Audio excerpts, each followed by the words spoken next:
Thomas Alva Edison 20व्या शतकातील जगातील महान शास्त्रज्ञांपैकी एक आहे। Motion picture camera, phonograph, light bulb, telephone transmitter आणि इतर अनेक शोधांसह आधुनिक जीवनात त्यांचे योगदान निर्विवादपणे महत्त्वपूर्ण आहे।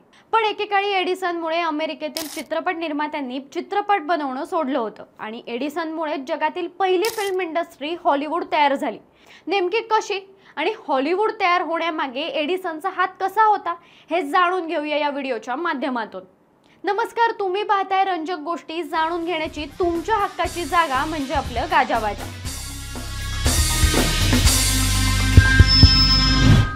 अमेरिकेच्या वेस्ट कोस्टला आहे कॅलिफोर्निया आणि कॅलिफोर्नियामध्ये आहे लॉस एंजेलिस। या शहरात वाळवंट आहे, मैदानी भूभाग आहे आणि डोंगरही आहेत आणि वातावरण सुद्धा एकदम मस्त असतं। आता मी जी गोष्ट सांगते ती 1883 सालातली आहे। तेव्हा हार्वी विल्कॉक्स आणि त्यांची पत्नी डियाडा यांनी मिळून लॉस एंजेलिसच्या उत्तर पश्चिमेस 120 एकर शेती जमीन खरेदी केली आणि त्यांना ती खूप स्वस्तात मिळाली। त्यांचं स्वप्न होतं की या जमिनीवर अंजीराची शेती करायची। जेव्हा जमिनीचा व्यवहार कागदोपत्री होत होता तेव्हा रजिस्टर ऑफिसरने त्यांना विचारलं की या जागेचं नाव काय ठेवणार। हे जोडीदार हे अत्यंत धार्मिक आणि श्रद्धाळू होते। या जागेला नाव द्यायचं म्हणून त्या नावात होली शब्द आला पाहिजे असं डियाडाचं म्हणणं होतं। पण मग हॉलीच्या पुढे काय? त्या जागेवर लाकडं सुद्धा खूप जास्त होती, त्यामुळे त्या जागेचं नाव हॉलिवूड ठेवण्यात आलं। पण याच्यामुळे हॉलिवूड फिल्म इंडस्ट्री सुरू झाली नाही। जेव्हा फिल्म सायलेंट होत्या मुळात तेव्हा त्या फिल्म नव्हत्याच। एखादा शूट केलेला 15 मिनिटाचा व्हिडिओ असायचा जे बघण्यासाठी लोक तिकीट काढत होते। तेव्हा फिल्म प्लॉट नव्हता आणि फिल्म बिझनेसमध्ये पैसा नव्हता। या बिझनेसलाच मॉनिटाईज करण्यासाठी एडिसनने स्वतःचं एकदम स्ट्रिक्ट आणि कडक व्यवसाय धोरण वापरलं। एडिसनच्या नावावर हजारोंच्या वर पेटंट्स होते। त्यातलेच काही पेटंट्स म्हणजे किनेटोस्कोप मूवी प्रोजेक्टर आणि किनेटोग्राफ मूवी कॅमेरा। जरी एडिसनने स्वतः 1891 मध्ये किनेटोस्कोप मूवी प्रोजेक्टरचं पेटंट घेतलं असलं तरी त्याच्या एका सहाय्यकाने विल्यम केनेडी डिक्सनने तयार केलं होतं। या दोन शोधांमुळे 1893 मध्ये थॉमस एडिसनने ब्लॅक मारिया या पहिल्या फिल्म स्टुडिओची स्थापना केली। ब्लॅक मारियाच्या स्थापनेमुळे न्यू जर्सी हे फिल्म बिझनेसचं केंद्र बनलं। एडिसनच्या स्टुडिओने पहिल्या सायलेंट चित्रपटांची निर्मिती सुरू केली आणि स्पर्धा वाढल्यामुळे एडिसनने तिथे प्रतिस्पर्ध्यांना पाडण्यासाठी त्यांच्या पेटंटचा वापर केला।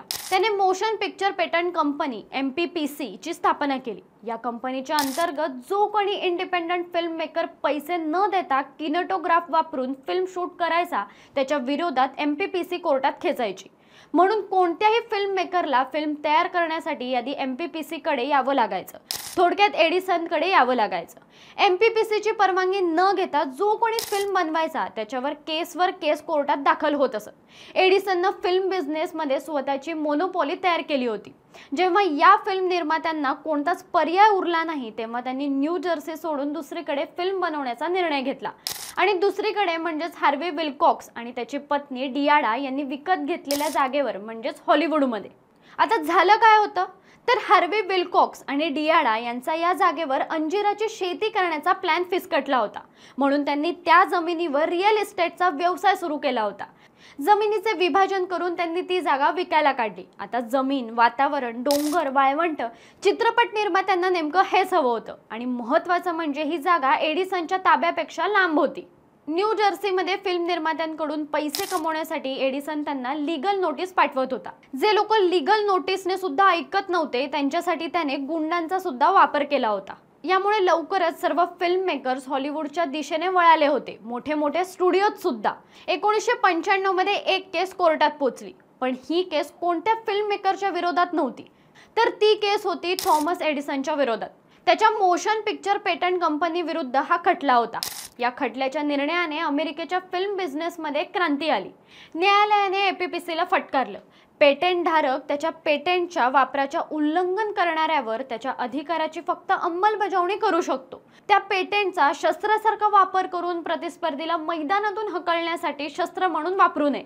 न्यायालयाच्या या निर्णयामुळे आणि शर्मन अँटी ट्रस्ट कायद्याने थॉमस एडिसनची फिल्म बिझनेसमध्ये असलेली मक्तेदारी मोडून काढली। या गोष्टीमुळे आपल्याला एडिसन हा वाईट वाटत असेल, पण त्याच्या शोधांमुळेच आपलं जीवन सुखकर झालंय। त्याच्या व्यावसायिक पद्धतीच्या परिणामांमुळेच हॉलिवूड आजच्या स्वरूपात अस्तित्वात आहे। जर एडिसनने फिल्म बिझनेसमध्ये हस्तक्षेप केला नसता तर कदाचित आज हॉलिवूड इंडस्ट्रीला हॉलिवूड हे नाव नसतं। अशाच रंजक गोष्टी जाणून घेण्यासाठी गाजावाजाला लाईक, शेअर, फॉलो आणि सबस्क्राईब करायला विसरू नका.